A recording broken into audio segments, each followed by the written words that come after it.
Well, it's great to be with you. I'm really excited. Today we are starting a new series on the Sermon on the Mount. And this is probably, to be honest, the most famous section of Jesus' teaching.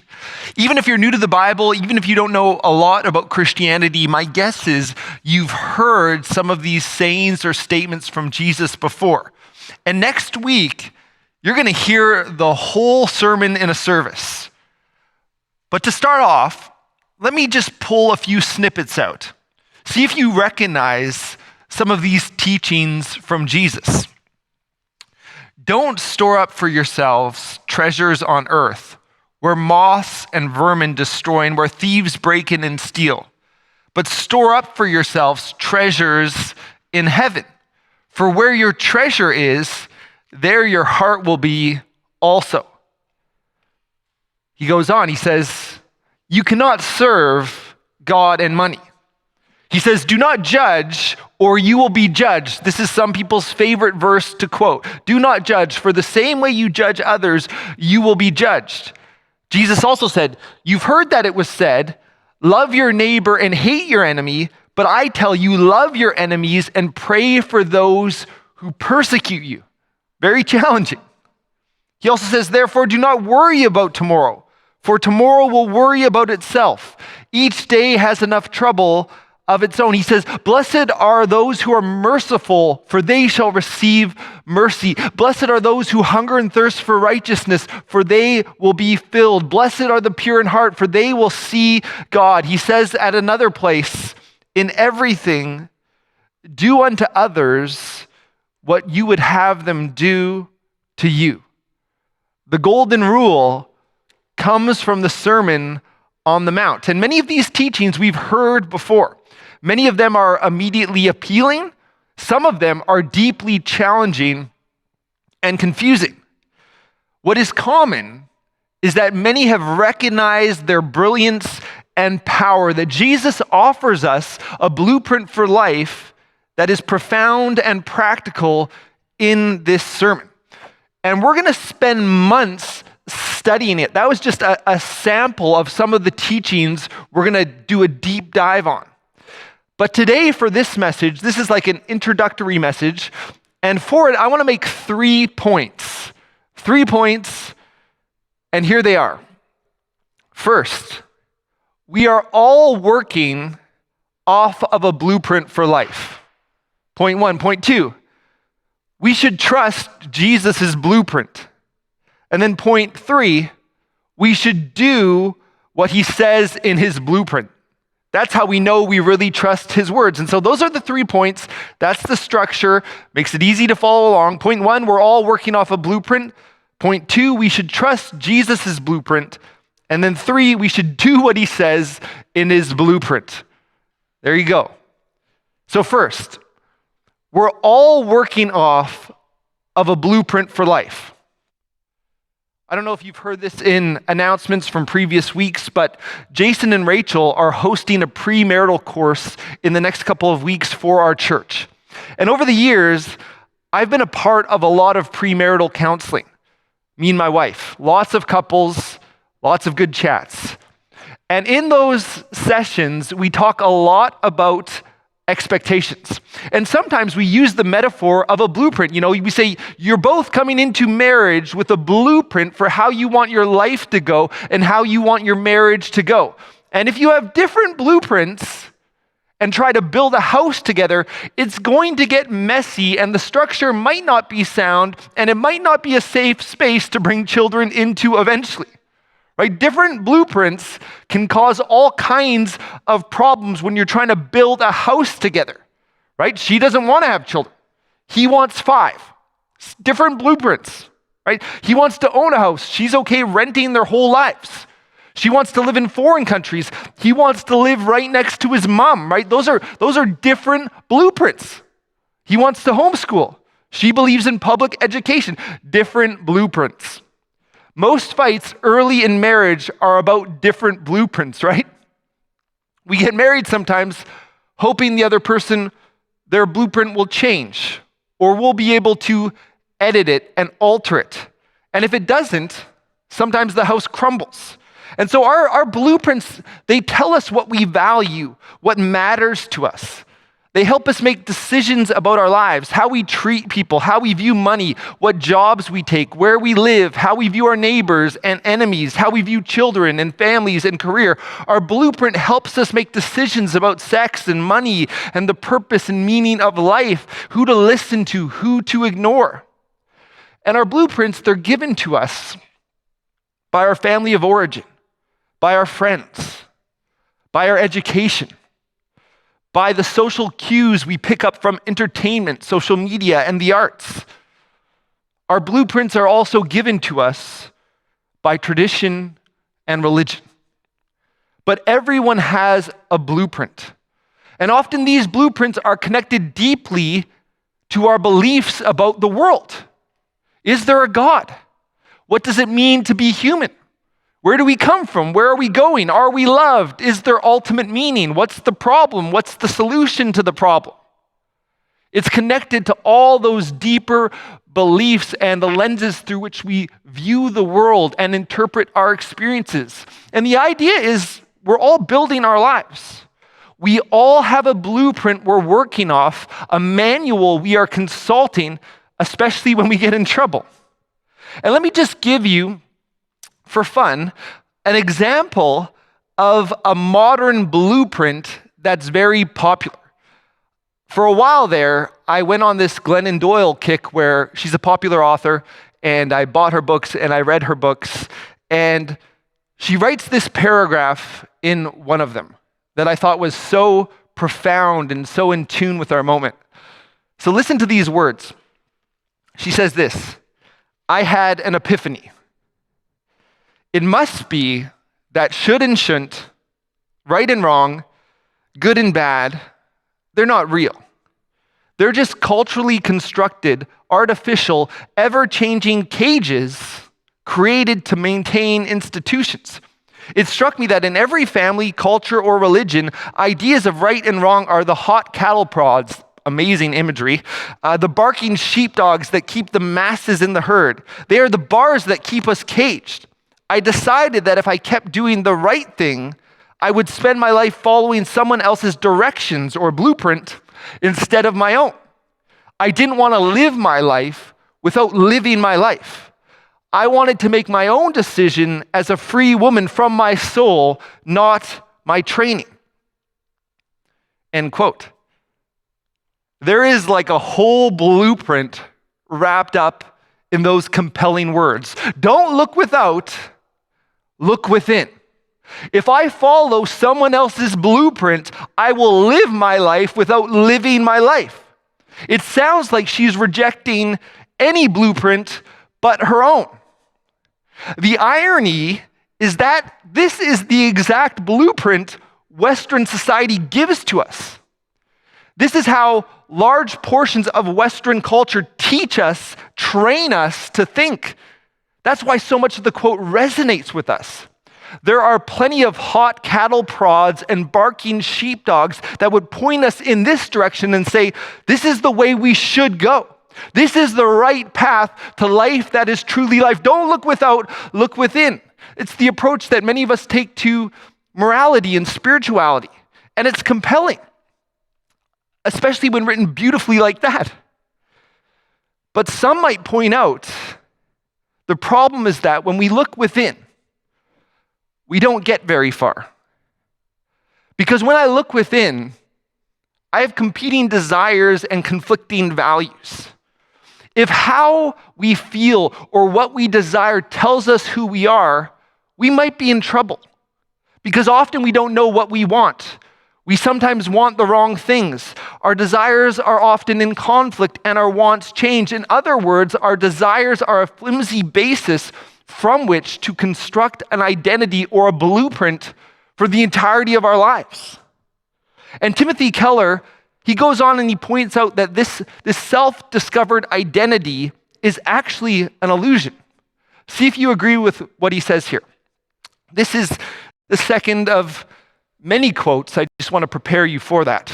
But listen to what Keller says. We do not get our identity simply from within. Rather, we receive some interpretive moral grid or blueprint, lay it down over our various feelings and impulses, and sift them through it.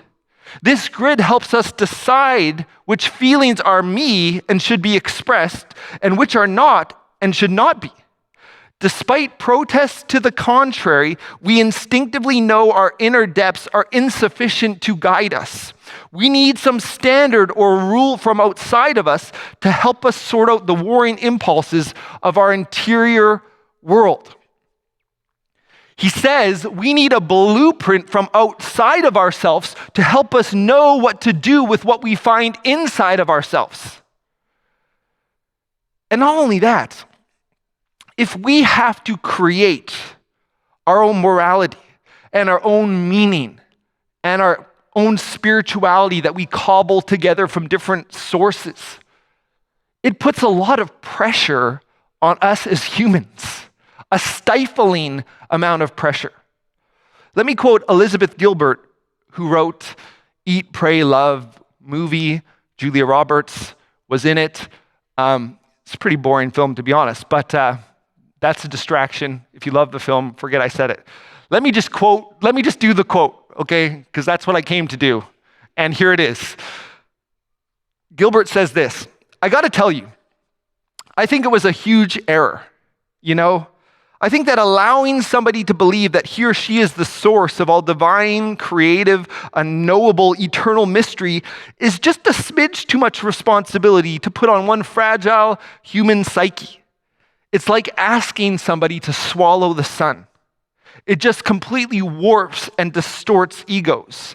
And it creates all these unmanageable expectations about performance. I think the pressure of that has been killing off artists for the last 500 years. She's saying, trying to come up with our own blueprint, trying to construct our own religiosity, trying to build our own meaning, purpose, and destiny from what we find just within our own stuff. Eventually, it's a crushing, stifling burden to bear. It's like trying to swallow the sun or build our lives on the ever-changing sand of human experience. And this is the dominant Western blueprint, and I don't think it works to build a life on. But we all have a blueprint. We are building a life. Like right now, in this very moment, wherever you're watching this, we're all building our lives. And we're making decisions throughout the course of our lives about money and sex and relationships and career and what we believe about God and the purpose of life. And so think about that. Just maybe even pause this and think about, what is the blueprint that you're building off of? The grid that's helping you make decisions about things that matter. What's the blueprint you're working off of? Where does it come from? Why do you trust it? And how is it going? Think about those questions for a second.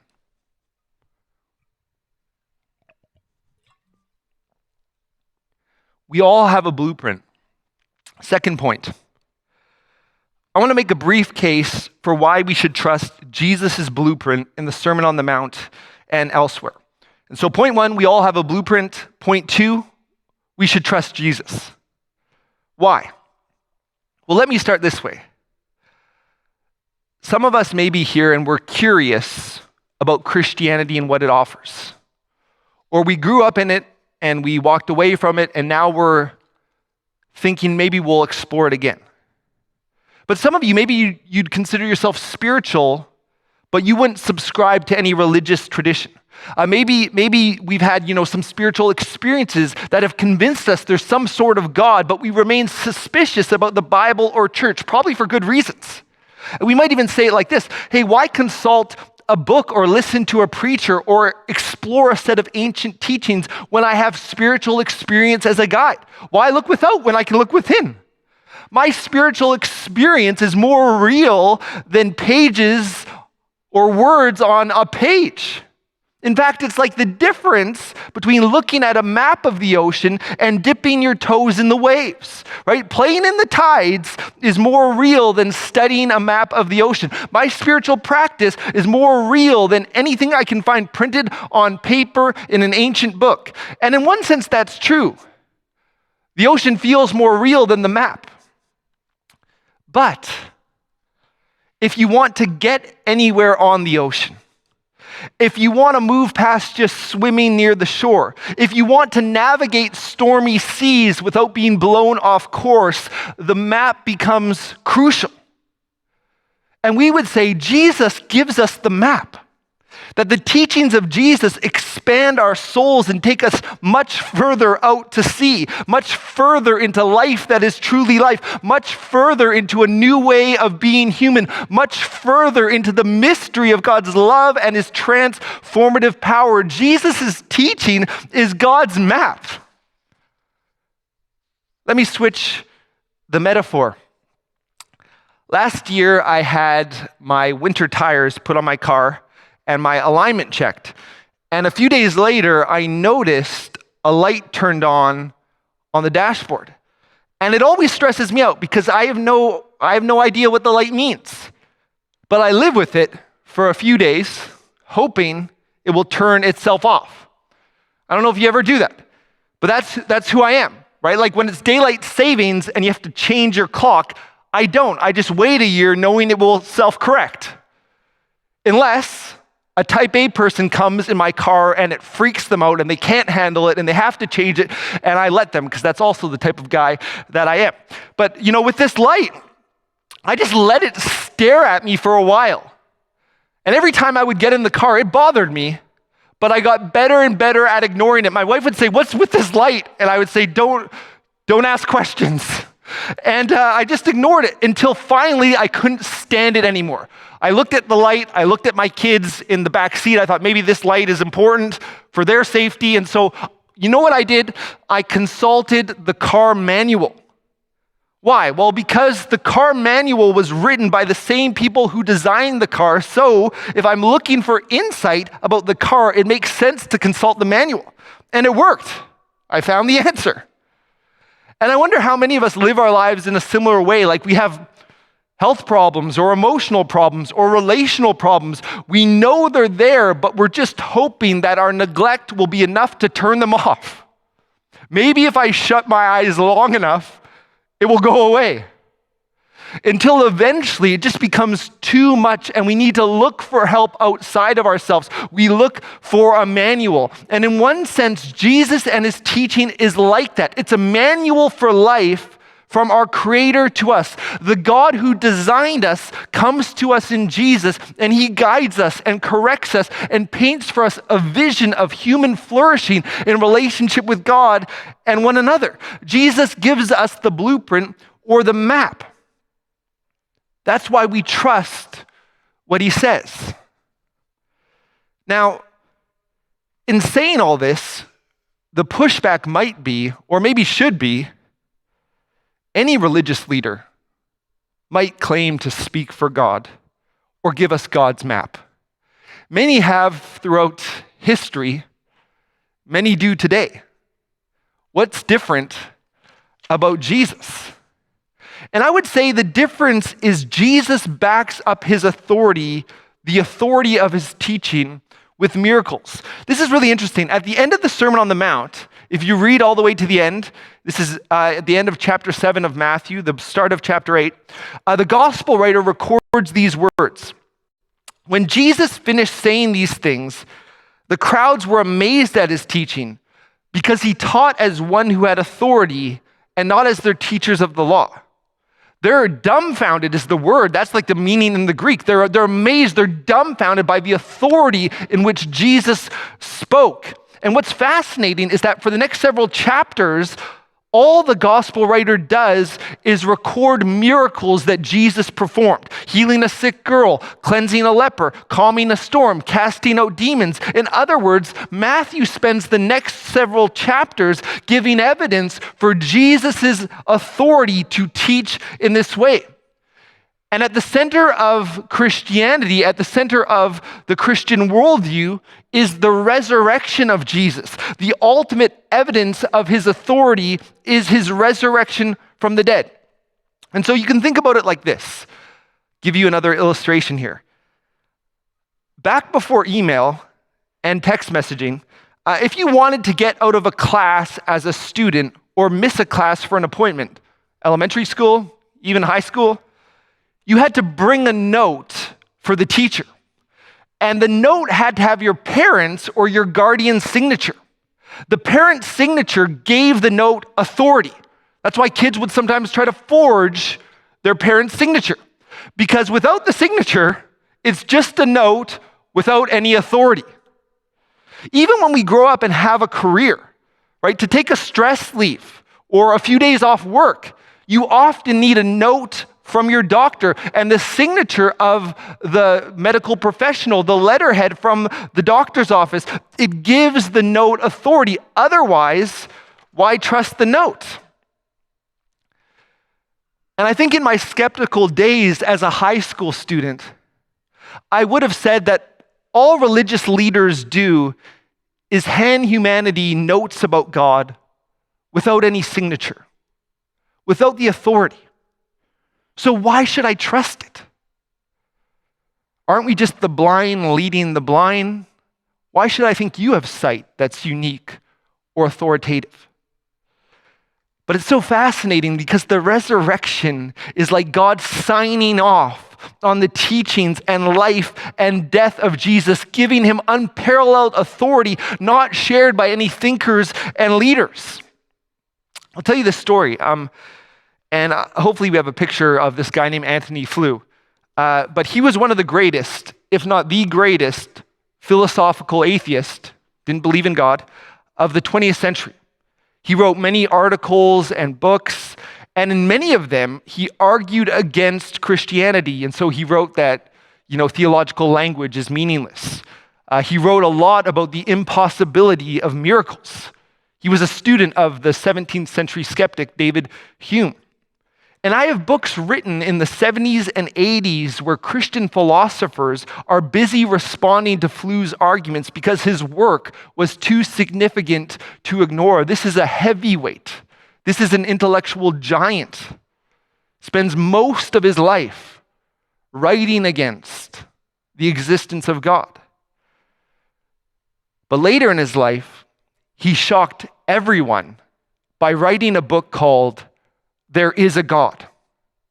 He claimed to have followed the evidence where it led him. He changed his mind at great professional cost to himself. And here's what's so fascinating to me. In the appendix of the book, Flew includes an essay by historian and Christian theologian N.T. Wright. And in that essay, found in the appendix, Wright argues for the historicity of Jesus' resurrection, that Jesus died and he rose from the dead, not as myth or fable or folklore or some kind of hallucination or apparition, but in a transformed physical body. He conquered the grave. And so Wright, he pens this essay arguing for the historicity of the resurrection. And then Flew kind of ends by commenting with these words.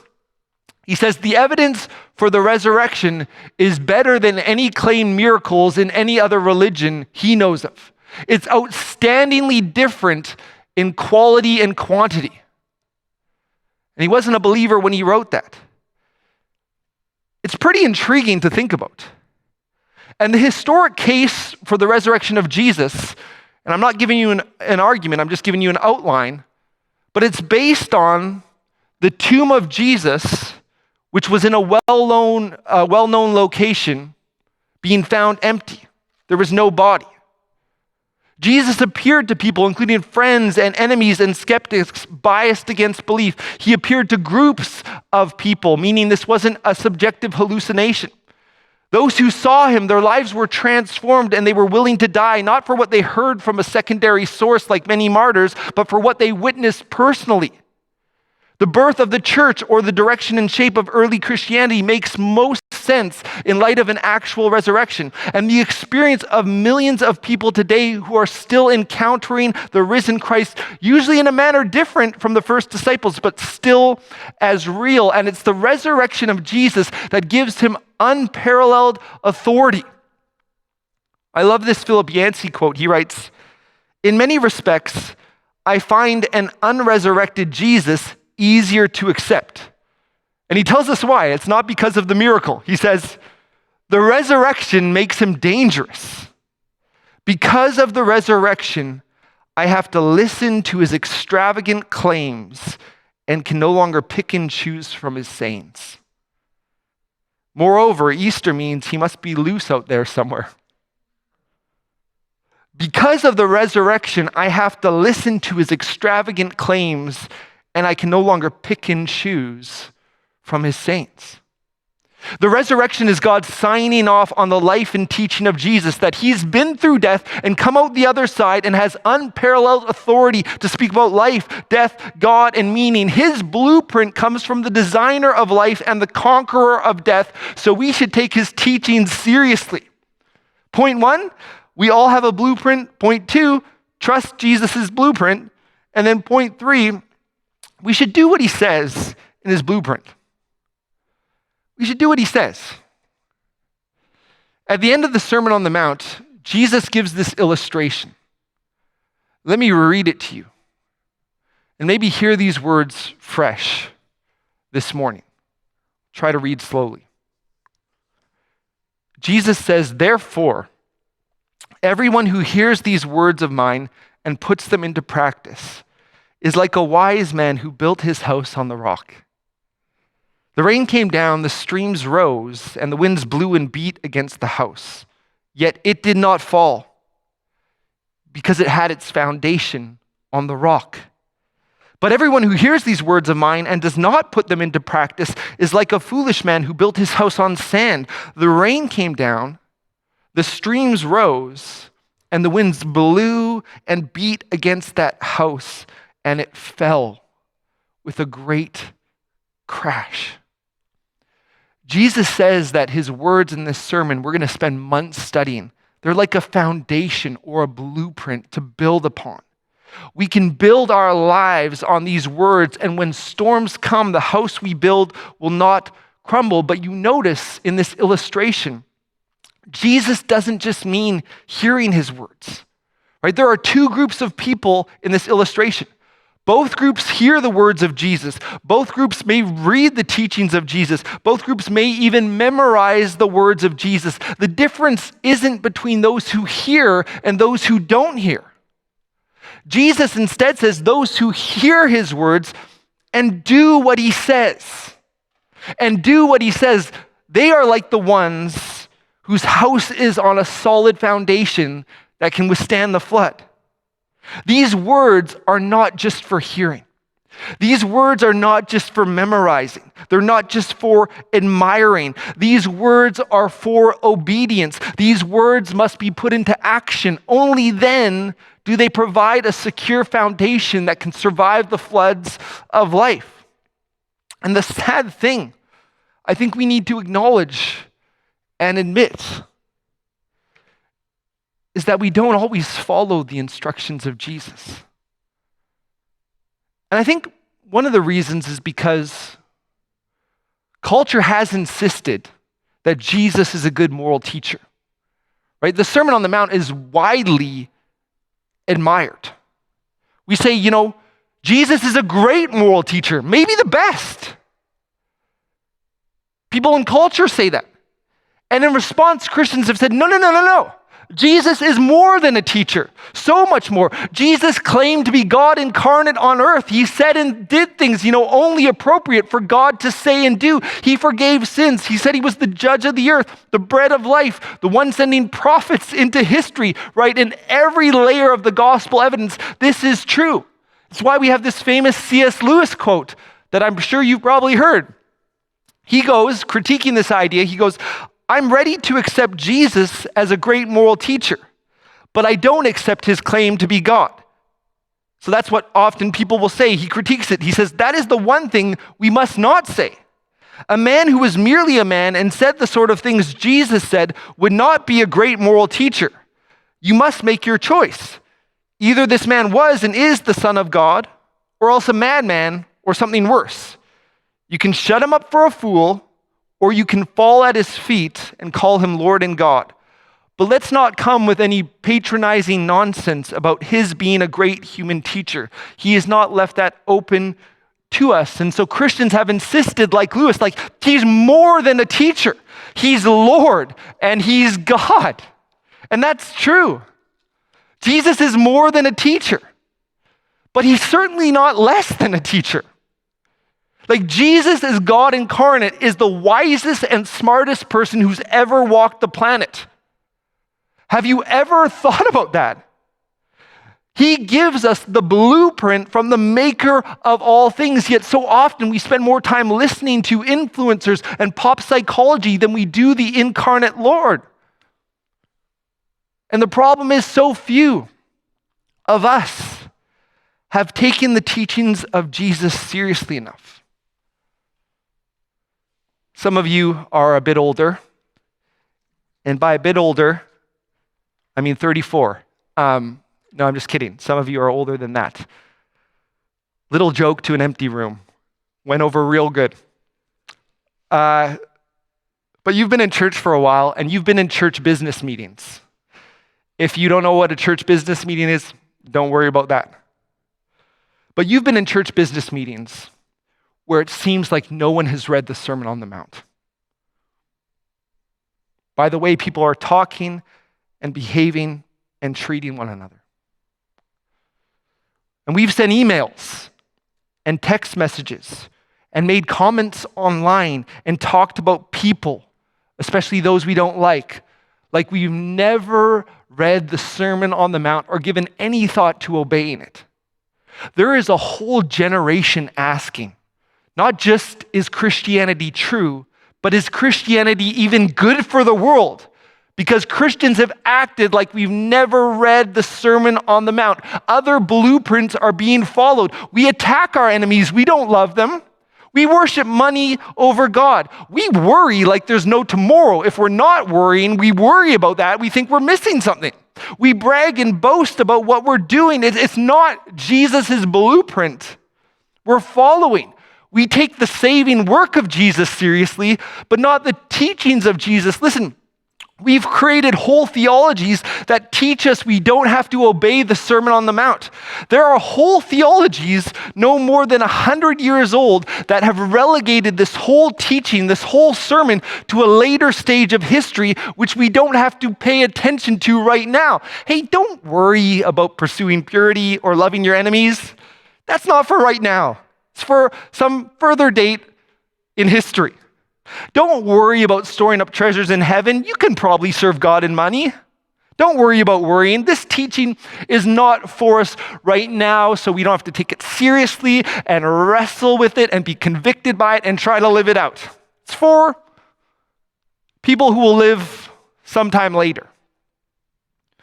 It reminds me of this quote from the Danish philosopher Søren Kierkegaard, which is dripping with sarcasm, which is sometimes my gear that I like to drive in. And listen to what Kierkegaard says. He says, the matter is quite simple. The Bible is very easy to understand. Bit of hyperbole. You'll see what he means. The Bible is very easy to understand, but we Christians are a bunch of scheming swindlers. We pretend to be unable to understand it because we know very well that the minute we understand, we are obliged to act accordingly.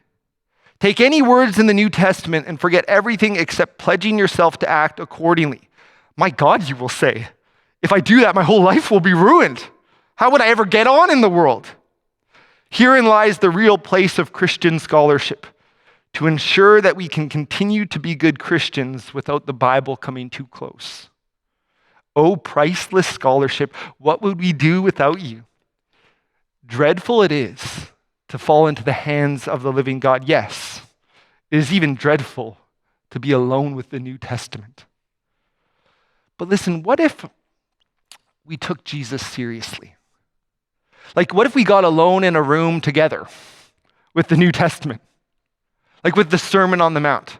What if we took the word seriously that we're going to spend months in as God's manual or blueprint for our lives? It would only ruin our lives on the way to restoring our lives.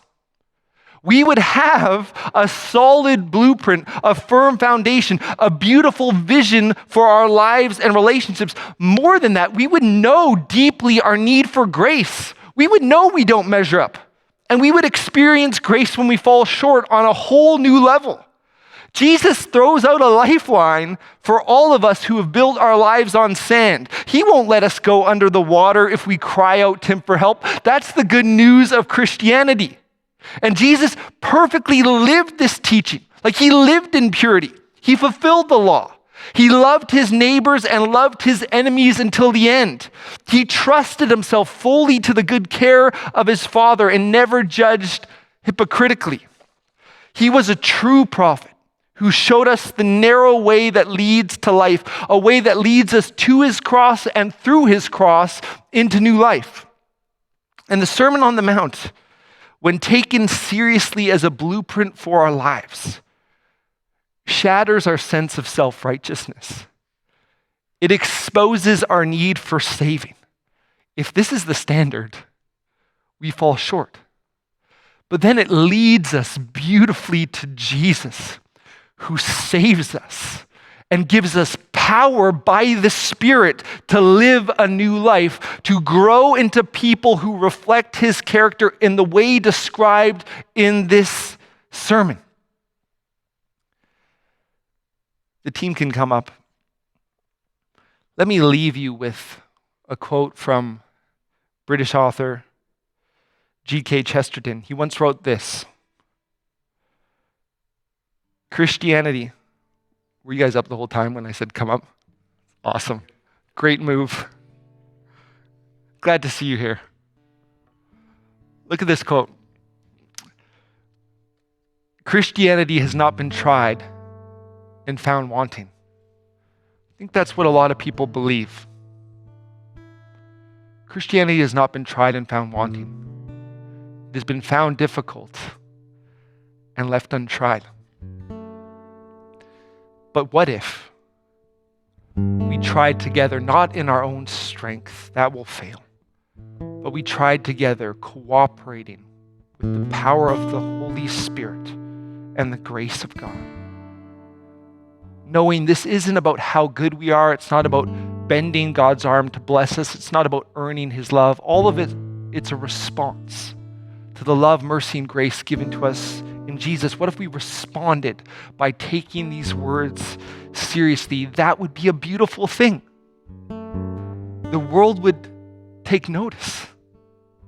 We would be like the wise person who builds their life on a rock so that when the wind blows and the floods come, we will not fall. And that's my prayer for all of us as we study Jesus' most famous sermon together. Amen.